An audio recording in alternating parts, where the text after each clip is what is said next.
wabarakatuh. Innal hamdalillah nahmaduhu wa nasta'inuhu wa nastaghfiruh wa na'udzu billahi min syururi anfusina wa min sayyiati a'malina.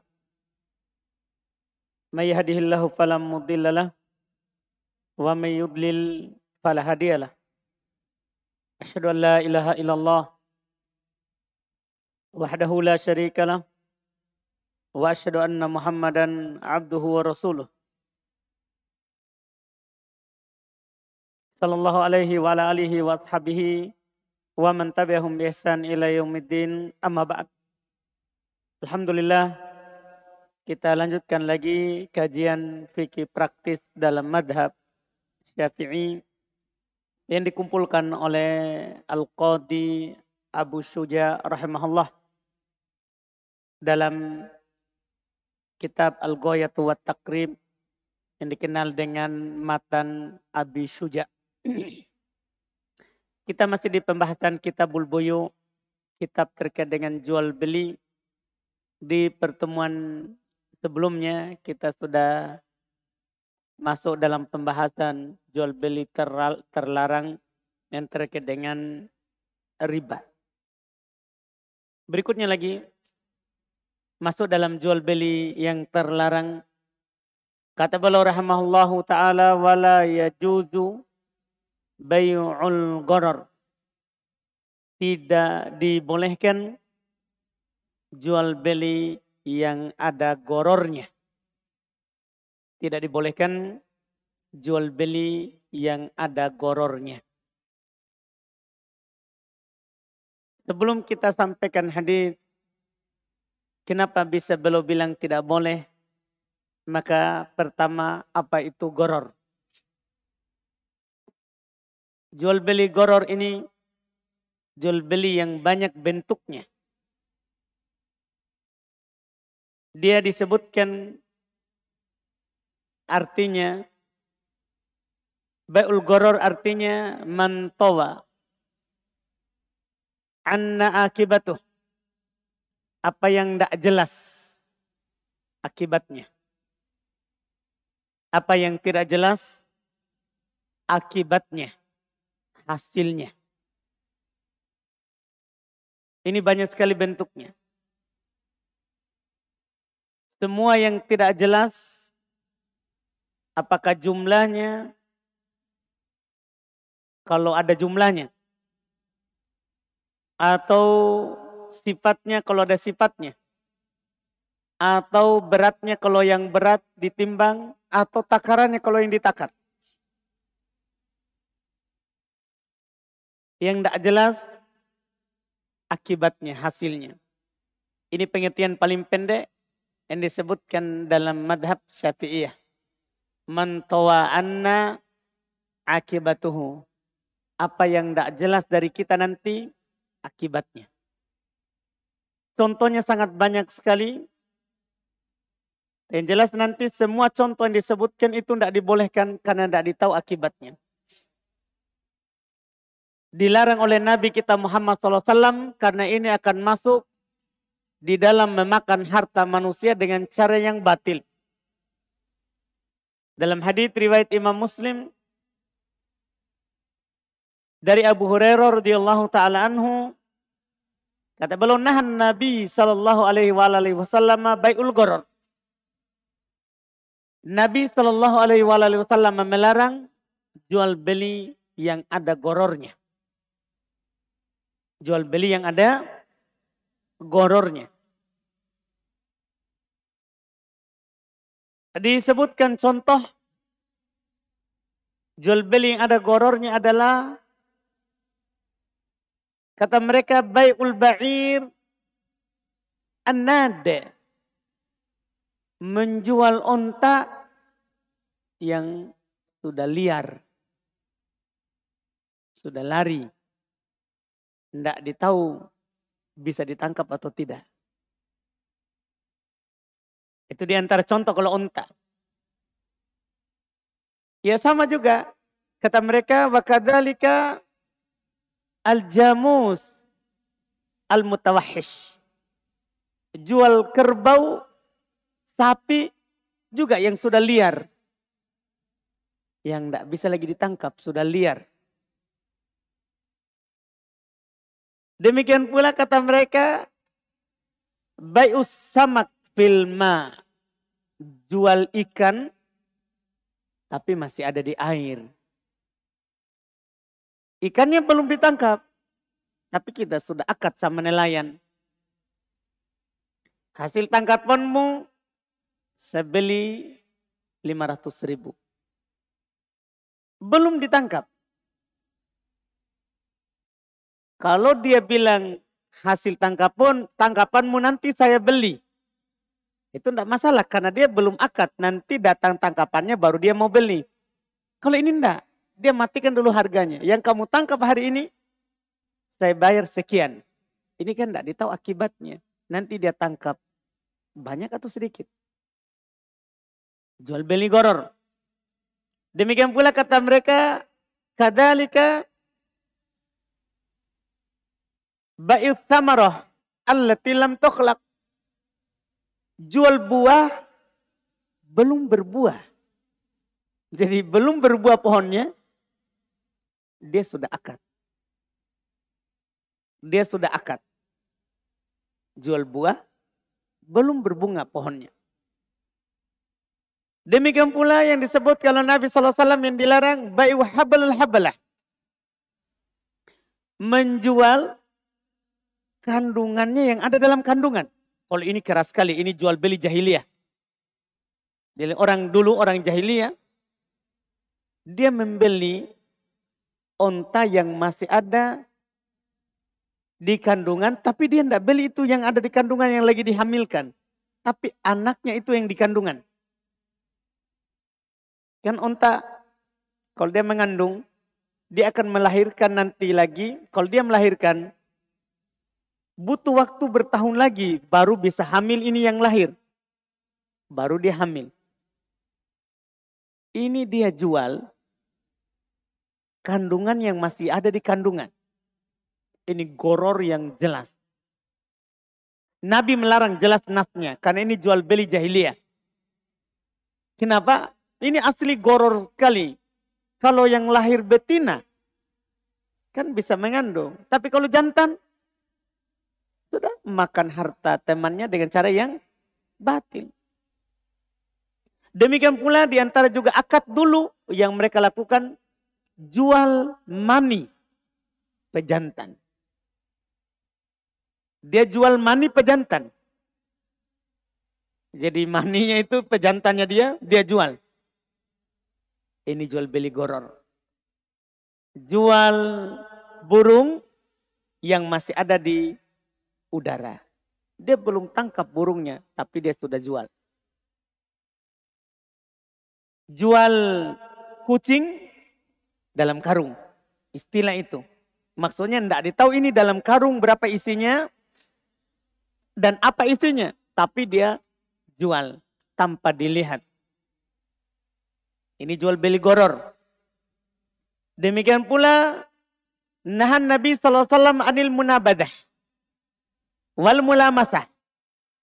Nabi melarang jual beli dengan cara menyentuh. Yang kamu sentuh, sekian harganya. Apapun yang kamu sentuh, kamu ambil, kamu bayar. Tapi dia sudah tetapkan. Serba 5.000. Tapi yang dia dapatkan, yang disentuh. Ya kalau yang dia sentuh berhasil yang mahal, dia yang rugi. Tapi kalau yang murah, rugi. Si pembeli, jual beli goror. Demikian pula bai'ul haso. Nabi melarang jual beli dengan cara haso. Dengan cara melempar kerikil. Jadi ada barang dia jual. Dia bayar sekian. Yang mana yang saya bayar ini? Yang kerikil yang kamu lempar kena. Jadi ini ya untuk untungan ini. Yang dia lempar. Yang kena itu yang dia dapat. Dengan harga tadi. Ini bai'ul goror. Semuanya dilarang. Banyak sekali bentuknya kalau ini. Banyak sekali bentuknya. Semua yang ada unsur gorornya itu dilarang dalam syariat. Masuk dalam hadits Nabi SAW tadi. Naha an bai'il goror.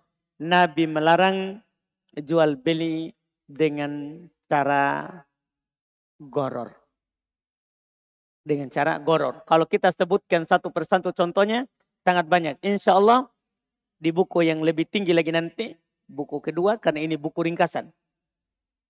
Akan kita dapatkan contoh-contoh yang disebutkan oleh para ulama terkait dengan bai'ul goror. Untuk kesimpulan ini adalah yang dikatakan tadi. Kullu man tawa anna akibatuhu fahuwa bai'ul goror. Semua yang kita tidak tahu nanti hasilnya itu namanya jual beli dengan cara goror. Kalau kita sudah akad dan tidak ditahu hasilnya. Itu jual beli dengan cara goror terlarang. Terlarang. Ini yang disebutkan oleh beliau sebagai jual beli terlarang yang berikutnya. Setelah itu beliau sebutkan dalam permasalahan jual beli juga, cuman bukan jual beli terlarang. Karena ini pembahasan beliau tercampur-campur di jual beli ini. Kita sudah katakan itu disebabkan karena belum menulis buku ini sebagaimana di awal dulu pembahasan itu dari hafalannya. Ada yang bertanya tentang ringkasan fikih dalam madhab Syafi'i. Akhirnya beliau tuliskan seperti yang kita dapatkan. Tulisan pendek. Jadi kadang pembahasannya tidak berurut. Kata beliau berikutnya, wal mutaibayi'ani bil khiyar ma lam yatafarraqa. Seorang yang melakukan transaksi jual beli punya hak memilih. Jadi atau tidak. Selama belum berpisah. Itu di majelis akad. Dia memiliki hak untuk memfasak, untuk membatalkan jual belinya, atau melanjutkan jual belinya.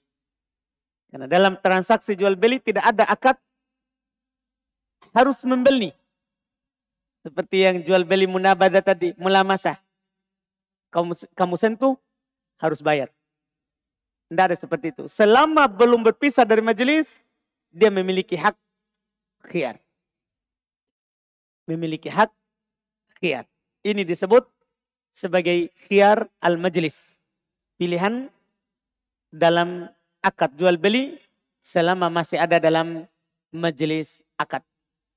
Ini beliau katakan karena Nabi SAW bersabda, al-bayyi'an bil khiyar ma lam yatafarraqa. Yaitu au yaqulu ahaduhuma lil akhar ikhtar. Kata Nabi, kedua orang yang melakukan transaksi jual beli memiliki hak untuk memilih selama keduanya belum berpisah.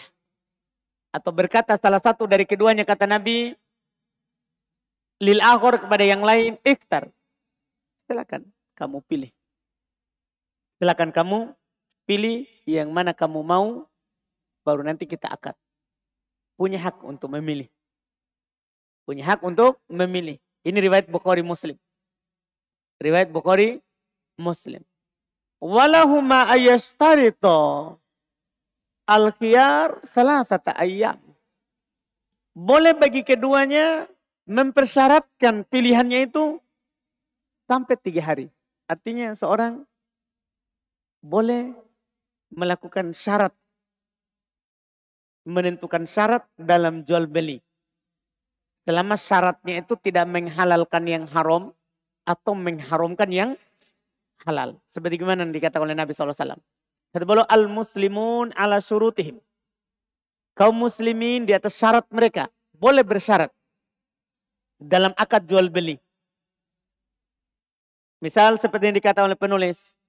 Ini namanya khiyar syarat. Pilihan untuk bersyarat. Dia melakukan akad jual beli. Dia bilang dengan syarat saya coba dulu 3 hari. Dengan syarat saya coba dulu 3 hari. Dalam 3 hari ini dia punya hak untuk kembalikan atau tidak. Kalau lebih dari 3 hari dia tidak kembalikan, berarti jadi. Karena sudah lewat syarat. Dan para ulama membahas tidak harus 3 hari. Tergantung kesepakatan. Tergantung kesepakatan antara si pembeli dan penjual. Cuman paling bagus itu yang belum katakan 3 hari. Karena ada dalil datang dari Nabi kita Muhammad SAW yang diriwayatkan oleh Imam Al-Baihaqi, Ibnu Majah dengan sanad yang hasan. Dengan sanad yang hasan. Diriwayatkan oleh Imam Al-Bukhari di dalam Tarikh Al-Bukhari tapi secara mursal. Secara mursal. Itu Nabi SAW datang kepada beliau seorang lelaki. Dia mengeluh, mengadukan jual belinya. Selalu dia ditipu dalam jual beli. Faqala lahun Nabi, maka Nabi SAW berkata kepadanya, idza baya'ata faqul la khilabah. Kalau kamu melakukan akad jual beli, katakan, tidak ada menipu. Iya. Tidak ada tipuan. Boleh. Ketika kamu sering ditipu, kamu bilang, tidak ada, tidak pakai tipu. Iya. Tidak ada tipu-tipu di sini, tidak boleh menipu. Boleh dikatakan seperti itu. Thumma, ini istilahnya. Thumma anta bil khiyar fisil'ah. Ibta'ataha thalatha layalin.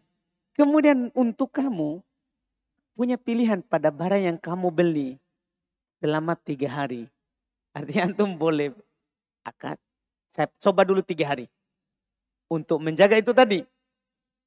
Dia menipu atau tidak. Boleh mempersyaratkan seperti itu. Iya. Ini namanya penyebutan angka. Hanya saja mayoritas ulama rahimahumullah ta'ala mereka berpendapat mafhumul adat tidak kuat dalam berdalil. Penyebutan angka itu tidak kuat dalam pendalilan.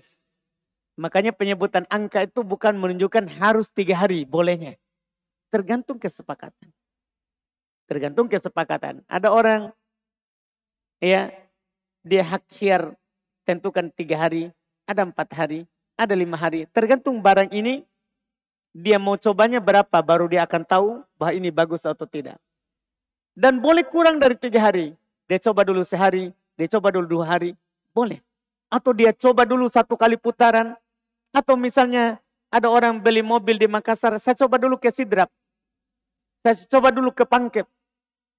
Untuk safar, tes dulu. Tidak ada masalah. Dibolehkan. Karena Nabi SAW tadi katakan, al-bayyi'an bil khiyar. Malam yatafarraqa. Kedua yang bertransaksi jual beli, boleh menentukan khiyar. Selama belum berpisah. Di majelis akad itu ditentukan khiyarnya. Di majelis akad itu ditentukan khiyarnya. Ini dibolehkan di dalam syariat. Hak khiyar. Hak khiyar. Ketika kita melakukan transaksi jual beli dan tentunya kalau barangnya tidak rusak di waktu itu. Adapun kita beli kue, tunggu ya saya mau simpan dulu 3 hari. Tidak pasti enggak, itu kan tidak cocok. Iya, tidak boleh kue. Ini yang biasa memang dicoba sekian hari. Diboleh. Terus ketika dia dapat aib, ini dalam waktu ini, boleh nggak dikembalikan? Setelahnya, wa idza kharaja bil mabi'i aibun falil mushtari radduhu. Kalau ternyata saat dia coba ini dia dapatkan aibnya, maka bagi si pembeli untuk mengembalikannya. Tidak ada masalah, kan ada khiyar di awal. Sudah dipersyaratkan. Ketika dia mendapatkan, oh ternyata Tidak seperti yang dikatakan. Boleh dikembalikan di masa tadi itu 3 hari. Atau khiarnya 2 hari. Atau khiarnya sehari. Boleh dikembalikan. Kalau didapatkan apa? Aibnya. Tentunya ini sangat jelas. Karena memang Nabi SAW katakan seperti tadi. Pertama al-bayyi'an bil khiyar malam yatafarraqa. Ya. Ini bagi si pembeli. Bagi si penjual boleh juga menentukan syarat. Seperti yang kita kadang lihat di toko, ditulis barang yang sudah dibeli tidak boleh dikembalikan. Itu namanya khiyar. Kita baca baik-baik. Makanya mereka periksa dulu. Dicekkan dulu barangnya. Ada aibnya atau tidak. Karena tertulis di situ. Barang yang sudah dibeli tidak boleh dikembalikan. Itu namanya hak khiyar. Kita baca baik-baik. Kita cek baik-baik dulu. Karena ada hak khiyar di situ. Ketika dia bilang seperti itu. Kemudian kita setujui. Kita bayar di kasir. Kita sudah bawa pulang. Tidak boleh lagi kita kembalikan. Karena sudah lewat di majelis akad. Ini hak khiyarnya di akad. Iya. Yang ditulis di toko. Itu sudah akad namanya. Kita ambil, kita bawa ke kasir, kita bayar. Berarti kita setuju. Berarti kita setuju terkait dengan yang kita mau beli. Setelah itu kita dapatkan aib. Sudah diperiksa tadi. Dapat aib. Asalnya aib muncul dari kita. Muncul dari pembeli. Bukan dari penjual. Tapi kalau aibnya aib lama. Sebelum kita beli. Sudah ada memang aibnya. Saat kita beli. Kita membawanya. Kita tidak perhatikan periksa aibnya. Ini nanti. Ini dilihat. Ada akad. Boleh kembali atau tidak. Boleh khiyar atau tidak. Setelah didapatkan aib. Nah ini yang kita katakan tadi. Yang kita katakan tadi. Boleh dia pakai. Punya hak khiyar 3 hari. Kalau dia dapatkan aibnya. Boleh bagi si pembeli untuk kembalikan. Untuk kembalikan. Ini disebutkan. Dan aib itu tentunya macam-macam. Aib itu macam-macam tergantung barangnya. Cuman yang paling penting adalah apa ketentuan aib yang bisa kita kembalikan barang itu. Ini yang paling pokok. Apa ketentuan aib yang kita bisa kembalikan barangnya. Kalau itu aib. Kata para ulama rahimahumullah. Seperti disebutkan dalam buku Syafi'iyah. Dobitu dalika. Anna kullama naqasal ain abil kima nuksonan yafutu bihi gordun sahih. Setiap yang barang itu dianggap cacat. Atau harganya kurang dengan aib itu. Maka itu namanya aib. Bisa dikembalikan. Ketika itu ada barang ini cacat. Kalau ada itu aib. Atau ketika itu aib ada. Harganya kan kurang. Maka itu aib yang dianggap. Kalau ada cacat tidak mempengaruhi harganya. Dan tidak mempengaruhi juga barangnya. Itu aib yang biasa di tengah orang. Tidak dianggap sebagai aib. Itu hal yang biasa. Maka tidak boleh kita kembalikan dengan adanya aib tersebut. Ini yang disebutkan oleh mereka. Ini yang disebutkan oleh mereka dalam pembahasan aib yang bisa dikembalikan. Setelah itu beliau kembali membahas jual beli terlarang. Kata beliau wala bai'ut thamarah mutlaqa illa ba'da buduwi salahiha. Ini jual beli terlarang. Tidak boleh menjual buah-buahan secara mutlak kecuali setelah nampak kematangannya. Setelah nampak kematangannya. Kata beliau tadi secara mutlak berarti umum. Tidak boleh sama sekali. Kecuali setelah nampak kematangannya. Yang benarnya dalam hal ini ada beberapa bentuk transaksi. Pertama, ada orang membeli buah, dia mau panen saat matang. Itu jenis pertama. Jenis kedua, ada orang membeli buah, dia mau panen sebelum matang. Yang ketiga, ada orang membeli pohon, cuman ada buahnya. Cuman ada buahnya. Ini 3. Nah, kita urus dulu yang pertama. Yang pertama, ada orang membeli buah atau menjual buah sebelum nampak kematangannya. Nampak kematangannya itu setiap buah berbeda-beda. Dalam hadits Nabi SAW ketika Ibnu Umar mengatakan, nah Nabi SAW bai'ut thamara hatta yabdu solahuha. Nabi melarang jual beli buah sebelum nampak kematangannya. Atau dalam lafaz hatta tuzhi, sampai dia tuzhi, nampak kematangannya juga. Ditanyakan, wa ma tuzhi, apa itu tandanya kalau dia tuzhi, nampak kematangannya? Antahmar au tasfar, dengan dia menguning atau memerah. Ini bagi buah yang kalau matang menguning, kalau matang memerah. Ya, tergantung buahnya. Kayak kurma kan kalau mau matang berarti akan menguning dulu. Baru setelah itu coklat. Iya. Kalau anggur tergantung jenis anggurnya lagi. Kan anggur dari asal hijau. Nanti dia keluar hijau.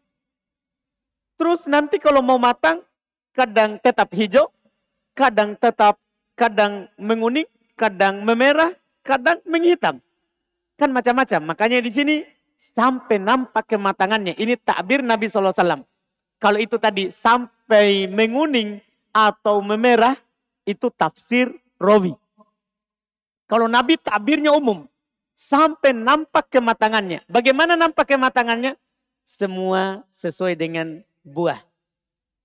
Masing-masing ada cirinya. Ada buah, tidak menguning, tidak memerah, tapi keluar baunya.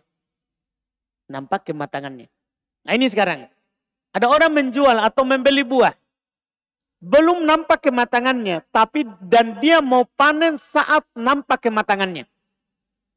Saat sudah usianya tua. Dia mau beli seperti itu. Maka ini tidak dibolehkan. Tidak dibolehkan. Membeli buah yang mau dipanen saat matang. Tapi sebelum matang kita beli. Tidak dibolehkan. Datang hadits riwayat Imam Al-Bukhari dan Imam Muslim. La tabaya'u thamarata hatta yabdu salahuha. Jangan kalian melakukan transaksi jual beli terhadap buah-buahan. Sampai nampak kematangannya. Sangat jelas larangan ini tidak samar tentunya. Ini jual beli terlarang. Tidak dibolehkan. Kenapa? Ini masuk dalam bentuk jual beli goror. Karena bisa saja turun apa? Turun penyakit dari langit. Maka dengan apa kita makan hartanya orang? Kalau sudah nampak kematangannya, kan dia bisa segera panen. Tapi kalau belum nampak kematangannya, turun penyakit langit. Banjir, angin kencang, hujan deras, musibah langit. Yang turun dari Allah Subhanahu wa Ta'ala. Kenapa kita makan hartanya orang dengan cara yang batil? Ini tidak dibolehkan. Tidak dibolehkan. Jelas sekali larangannya. Yang kedua, jual buah yang belum nampak kematangannya, tapi memang dia mau panen saat itu. Dia mau jual, mau membeli sesuatu yang masih muda. Dia mau panen saat muda. Misalnya mangga. Dia beli mangga, tapi mangganya bukan yang dia akan panen saat tua. Saat nampak kematangannya. Dia memang mau beli mangga muda. Misalnya untuk apa itu? Mangga muda. Ada orang beli mangga muda enggak? Mau dia panen saat masih muda? Ada atau tidak?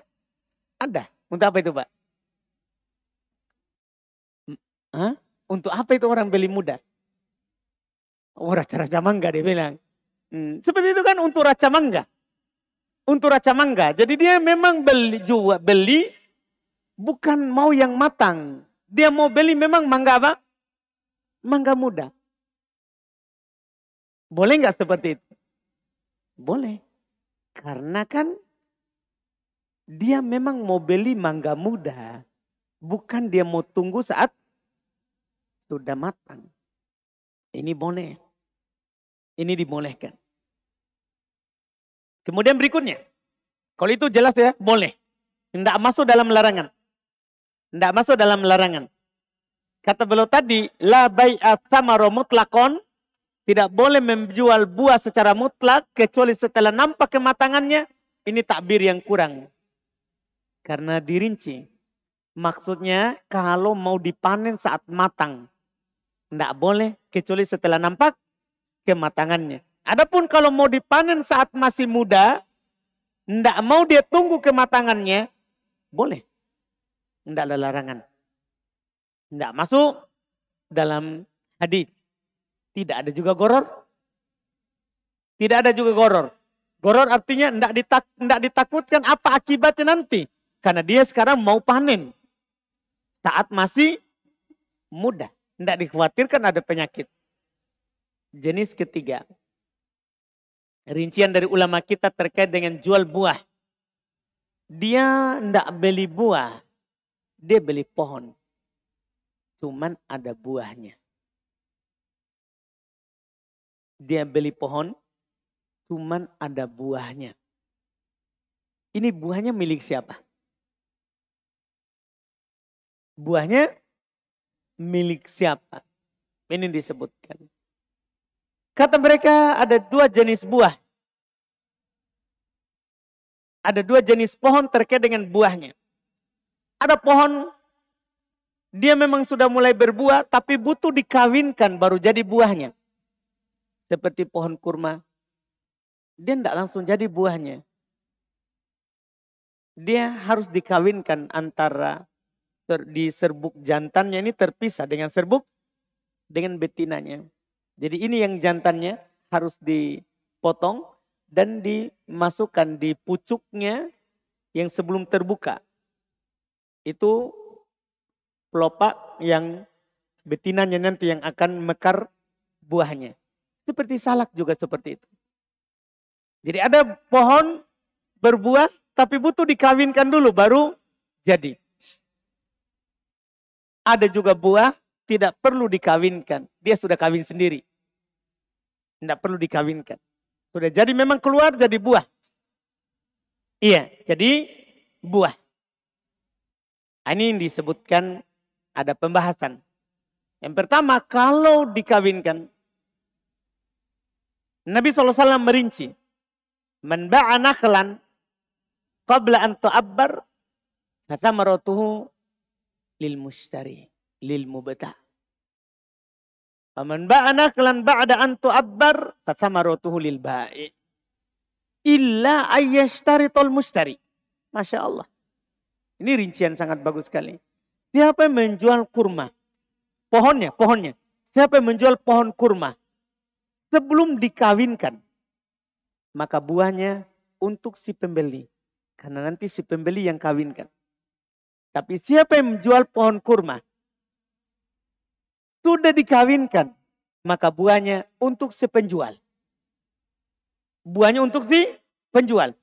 Kecuali si pembeli mempersyaratkan.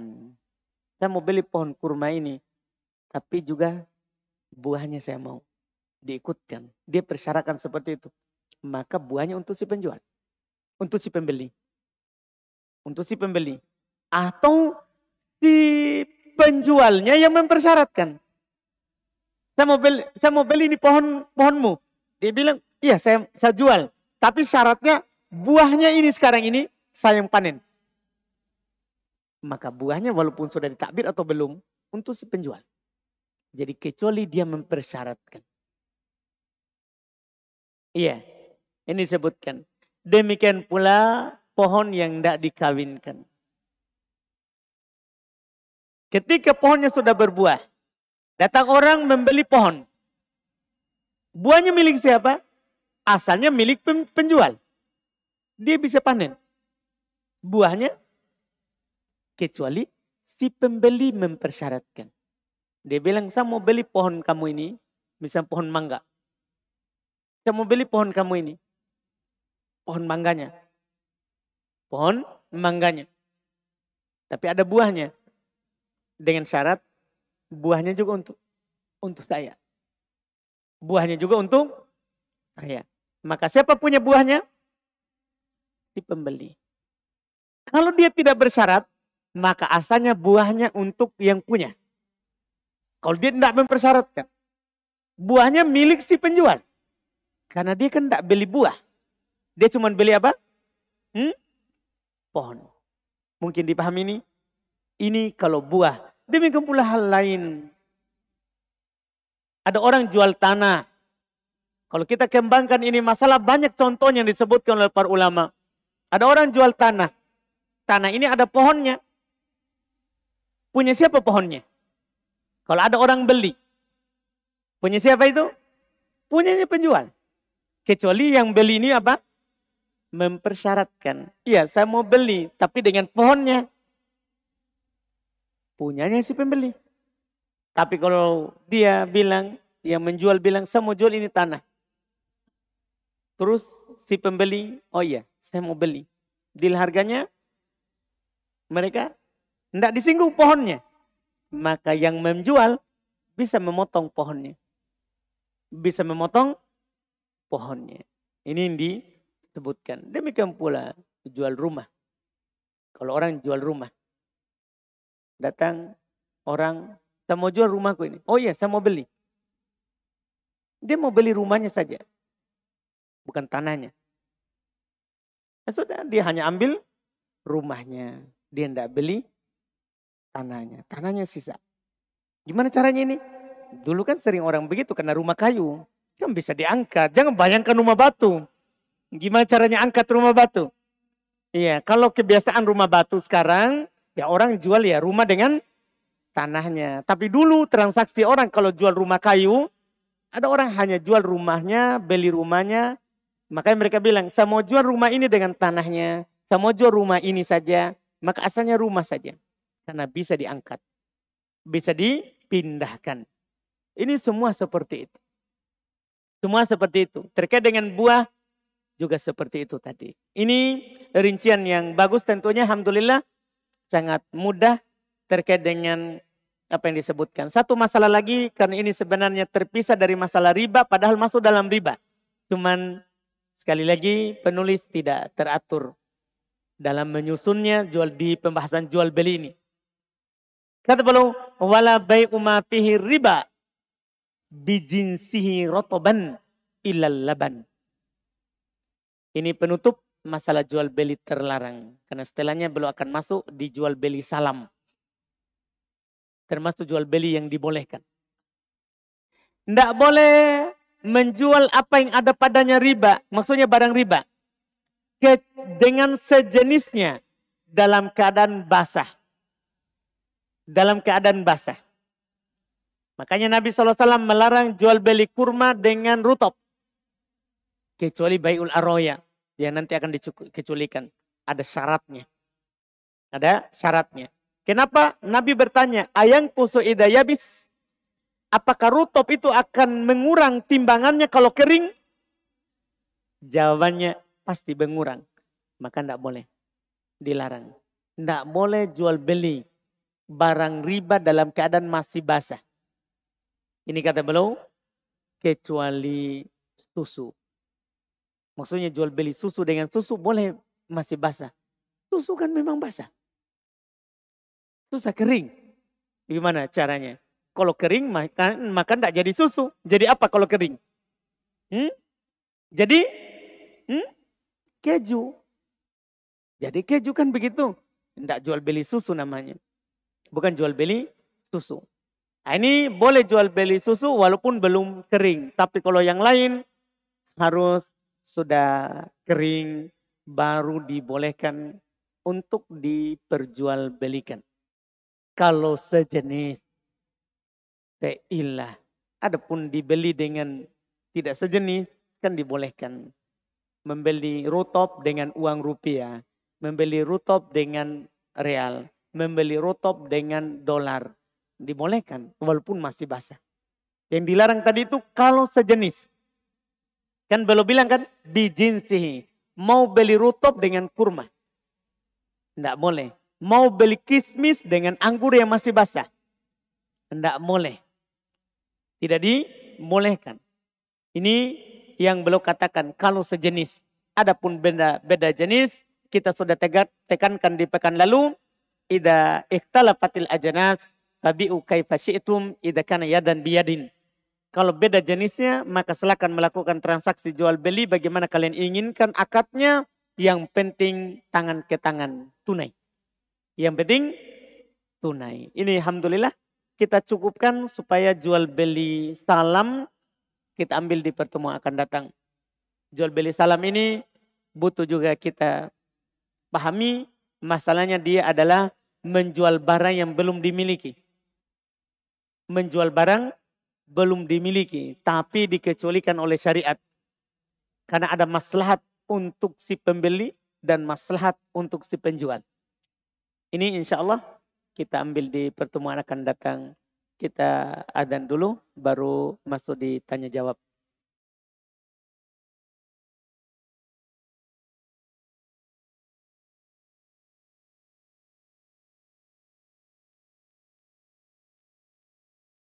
Kita lihat sini ada pertanyaan.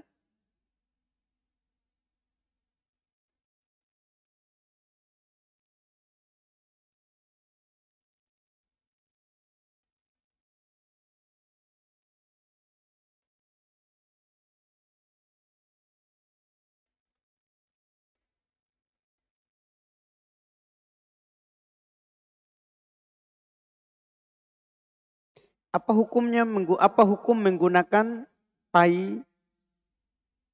Apa ini PayPal? Apa ini? Apa dia ini? Payapa. Apa ini? Siapa yang bisa jelaskan? Saya baru dengar. Terus siapa yang pertanyaan ini? Sebetulnya dia bisa gambarkan? Saya tidak paham. Baru saya dengar.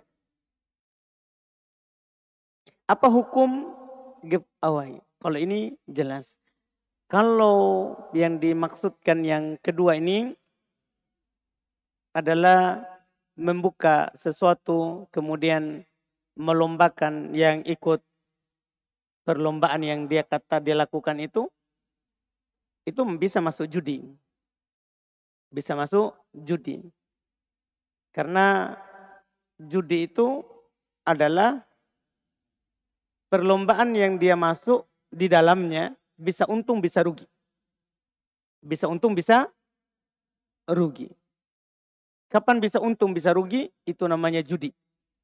Itu namanya judi. Tidak dibolehkan.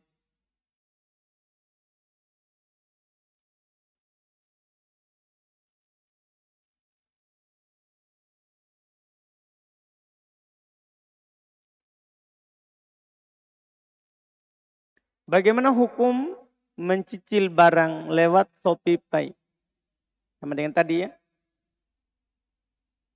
Tapi kalau ini Shopee Pay. Yang sifatnya ada tambahan dari nilai barang. Tambahannya apa? Kita akad kalau cicil 100.000, kalau cash 50.000. Kita pilih cicil, tapi tetap 100.000. Apakah begitu maksudnya atau bagaimana tambahannya? Gimana akadnya ini? Siapa yang pernah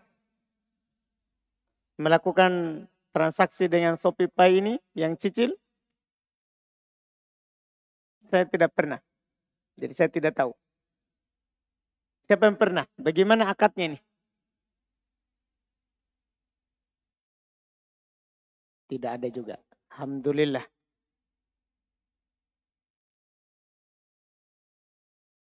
Jangan ditanya kalau antum tidak tahu terus juga tidak mau dipakai.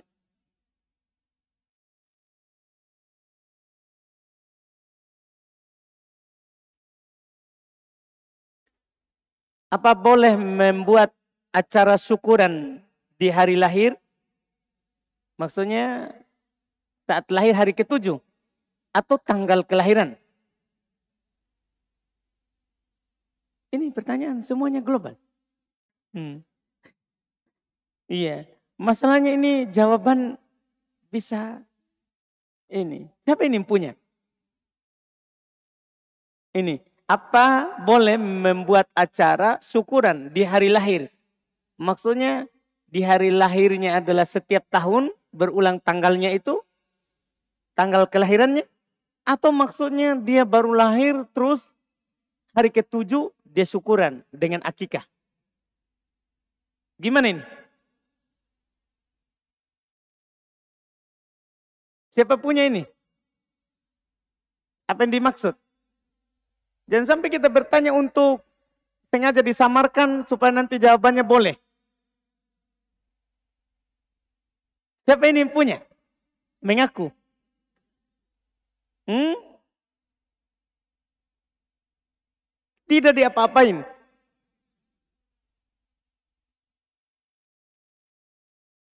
Siapa? Dari mana ini datang? Kertas ini? Sebelah sini tadi. Hmm? Sebelah sini ditahu ini. Arah sini nih. Siapa ini? Tidak apa-apa. Mengaku. Dikasih hadiah. Yang mengaku ini dikasih hadiah. Apa yang dia maksud? Tidak ada? Tidak ada juga.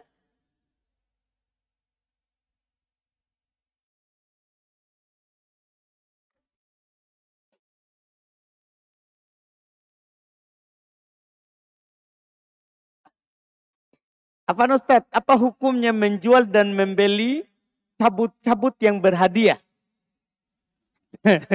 Cabut-cabut berhadiah. Masya Allah. Jual beli goror. Kita mau beli hadiahnya atau beli barangnya? Ketika kita mau beli hadiahnya, goror. Goror. Tidak jelas kan yang kita mau beli. Tidak jelas yang kita mau beli. Tapi kalau kita beli barang, ternyata kita dapat hadiah. Boleh. Kita ambil hadiahnya. Kalau kita memang mau membeli hadiahnya, tidak boleh kalau tidak jelas. Karena tidak jelas.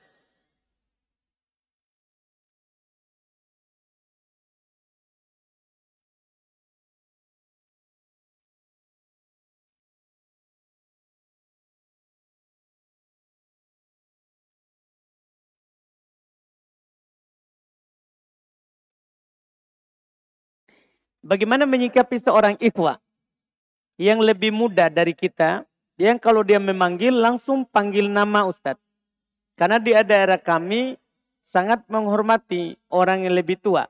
Makanya menurut kami itu kurang sopan. Bagaimana adab yang seharusnya sebagai penuntut ilmu? Nah, tergantung kebiasaan daerah tersebut.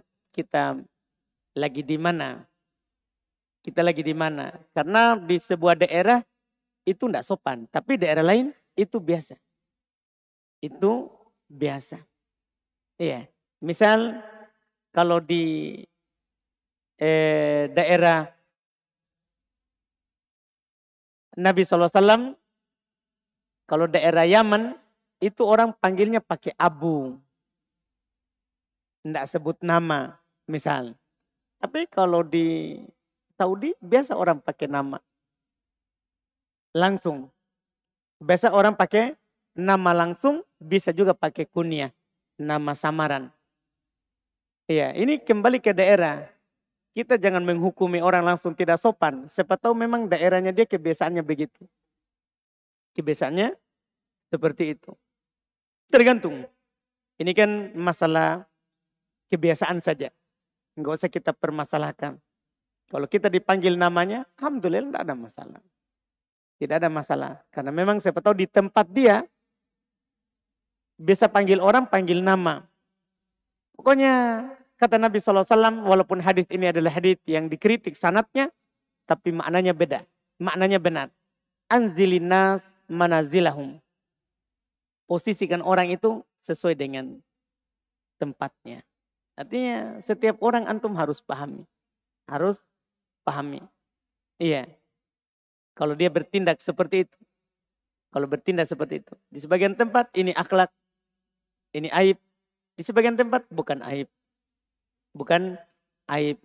Hal ini kita harus maklumi.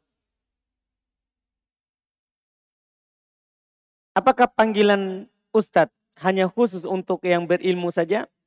Atau sudah mengajar? Walaupun statusnya sekarang masih proses belajar juga ustadz? Ya, enggak harus. Iya, enggak harus. Bukan syarat orang mengajar baru dipanggil ustadz. Boleh kita panggil teman kita ustadz. Enggak ada masalah. Di sana banyak di orang berjenggot ustaz. Iya, enggak ada masalah. Enggak ada ketentuan mengajar baru dipanggil ustadz. Mengajar baru dipanggil apa? Ustadz. Cuman kebiasaannya orang meletakkan nama ustadz itu adalah untuk yang mengajar. Biasanya untuk penceramah. Kebiasaan di masyarakat. Kebiasaan di masyarakat. Kalau sudah kebiasaan seperti itu, maka kita meletakkan nama itu untuk itu. Untuk meletakkan nama itu, panggilan itu untuk hal tersebut. Kalau sudah menjadi kebiasaan. Kalau sudah menjadi kebiasaan penggunaan. Untuk apa? Supaya orang nanti tidak tertipu. Jangan sampai kita bilang teman kita ustadz, langsung orang bertanya. Woi ustadz ini. Boleh kita bertanya kepadanya. Akhirnya karena kita juga terlanjur dibilang ustadz, terlanjur juga jawab. Iya, ini nanti yang bahaya. Jadi kalau kebiasaan di masyarakat, ustadz itu adalah pengajar, ustadz itu adalah tempat bertanya, jangan dipakai. Jangan dipakai kecuali memang yang diletakkan untuk itu. Kan ini kan hakikat urfiah. Ini kembali ke hakikat urfiah. Tergantung urupnya masyarakat. Di tempat lain, ustadz bukan pengajar. Ya. Di tempat lain, misalnya syekh. Tempat lain, di suatu tempat, syekh itu syekh, pengajar. Tapi di tempat lain, bukan. Misalnya di Yaman, orang awam, dia lihat anjing, dia bilang juga, syekh. Anjing, tapi dia bilang juga apa? Syekh, begitu. Tapi ada juga di penggunaan syekh untuk yang berilmu. Ada penggunaan awam, ada juga penggunaan yang penuntut ilmu. Kalau mereka bilang syekh, itu pengajar. Jadi dilihat penempatan dan penggunaan uruf. Karena ini kembali ke hakikat urfiyah. Kembali ke urufnya orang. Ketika urufnya sudah seperti itu, tidak boleh kita gunakan yang lain. Karena akan menyamarkan. Karena akan menyamarkan nanti. Itu wallahualam.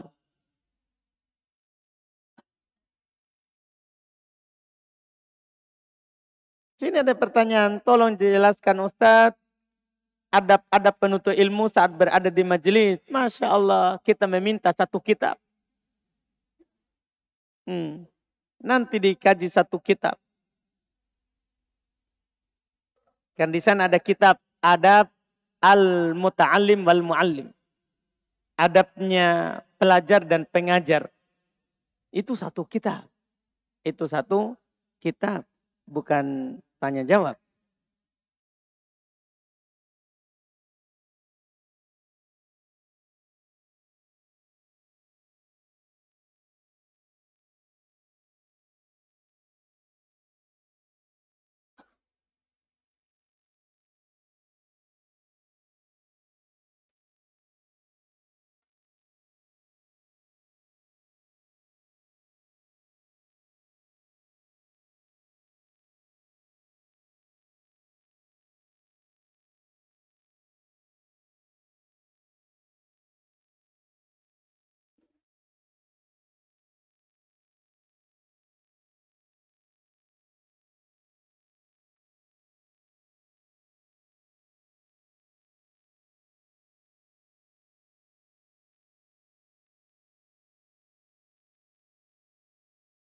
Bagaimana Ustadz kalau adik suami dukun dan kakak suami sufi?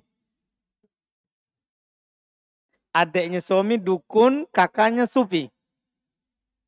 Dan kakak suami nggak suka kalau kami manhaj salaf. Kami sekarang jaga jarak. Bagaimana seharusnya kami Ustaz? Ya enggak apa-apa. Jaga jarak terhadap ahli bid'ah dan ahli ma'asi dibolehkan. Boleh. Ya, kita jaga jarak sama dia. Kita jaga jarak sama dia. Orang ahli bid'ah boleh kita menjauhinya selama-lamanya. Boleh. Kita menjauhinya selama-lamanya. Selama dia tidak tobat dari bid'ahnya. Selama dia tidak tobat dari bid'ahnya, boleh kita menjauhinya. Beda kalau perkara dunia, tidak boleh lebih dari 3 hari. Tidak boleh lebih dari 3 hari. Tapi kalau pelaku bid'ah, boleh sampai meninggal. Kita tidak bertemu dengannya. Kita tidak mendekat dengannya. Karena membahayakan agama kita. Allah yang larang. Tidak boleh condong kepada yang seperti itu. Allah katakan, wala tarkanu ilal ladzina dzalamu fatamassakumun nar. Jangan kamu condong kepada orang dolim. Sehingga dengan sebab itu kamu akan disentuh oleh api neraka. Condong saja tidak boleh. Apalagi kita bergaul dengannya.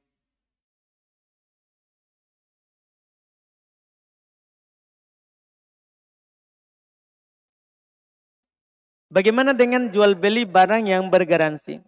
Misalnya alat elektronik yang kadang garansinya 1 atau 2 tahun. Tidak ada masalah, boleh. Kan itu kan syarat. Itu kan hal yang ditentukan oleh penjual.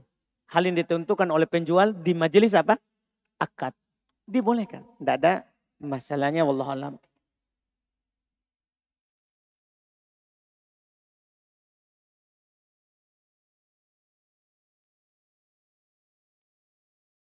Bagaimana hukum menjual barang bekas pakai? Tapi yang diposting ambil gambar dari penjual aslinya. Foto pakaian baru, bukan foto asli barang yang kita punya. Tidak boleh. Tidak boleh. Itu namanya berbohong. Iya, kalau kita mau menjual barang bekas, barang itu yang dipotong, difoto, yang diposting. Tidak boleh posting fotonya orang, baru kita mau menjual barang yang ada di kita. Itu namanya nanti pertama kita berbohong. Yang kedua bisa masuk dalam goror, tidak jelas. Bisa masuk dalam goror, tidak jelas. Iya, itu namanya juga nanti masuk dalam jual beli yang tidak diberkahi harganya. Seperti yang disebutkan oleh Nabi SAW. Sambungan hadis al-bay'an bil khiyar malam yatafarraqa. Kata Nabi, in sadaqa wa bayyana burika fi bai'ihima. Kalau keduanya jujur dan menjelaskan, akan diberkahi jual belinya. Tapi kalau dia berbohong, tidak berkah jual belinya. Didoakan. Oleh Nabi tidak berkah.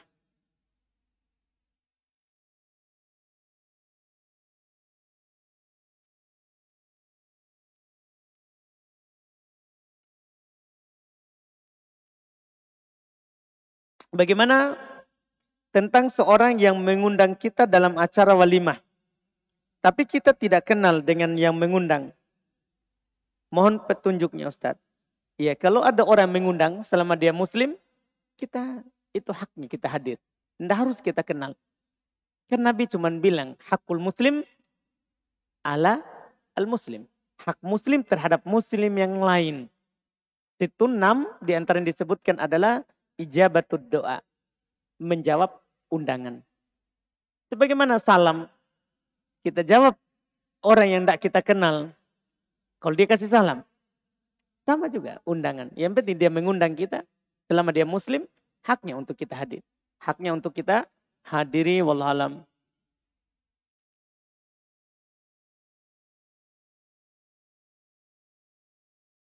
Apakah benar sholat bisa batal ketika ada yang menghalangi tempat sujud dari pakaian atau badan seperti pakaian seperti sorban? Bagaimana dengan perempuan yang ketika sholat seringkali mukena atau khimar menghalangi tempat sujud. Dan ini sulit dihindari. Tidak batal sholatnya. Pendapat yang paling tinggi kan menyatakan makruh bukan batal. Ada memang pendapat diriwayatkan dari pendapat Imam Syafi'i batal sholat. Kalau alat sujud yang 7 itu jidat dengan hidung, kedua telapak tangan, kedua lutut, dan kedua ujung kaki. Ada dari beliau yang dinukil bahwa itu membatalkan sholat.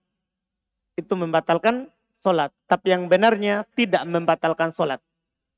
Karena di masa Nabi SAW disebutkan oleh Anas bin Malik radhiyallahu ta'ala anhu.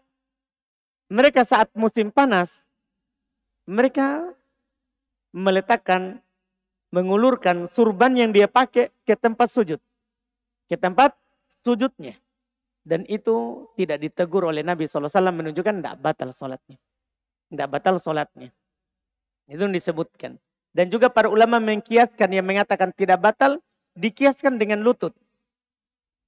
Ketika ada celana atau sarung di lutut, lutut kan tidak menyentuh langsung. Karena ada sarung, atau ada celana, atau ada jubah.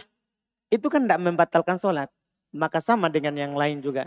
Tidak membatalkan sholat. Tidak membatalkan sholat. Paling tinggi dari pendapat Syafi'i adalah makruh. Makruh. Artinya tidak batal sholatnya. Tapi dibenci. Tapi dibenci. Dan yang benarnya tidak makruh. Yang benarnya tidak makruh dari pendapat ulama rahimahumullah. Sesuai dengan dalilnya.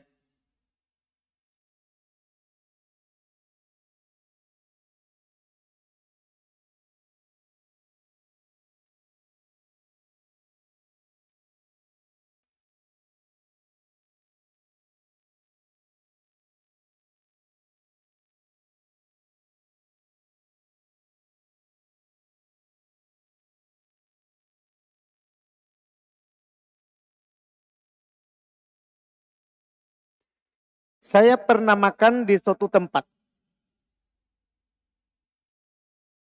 Sudah makan, saya membayar. Ini pertanyaan terakhir kita baca. Sesudah makan, saya membayarnya. Sampai di rumah, ada yang saya lupa.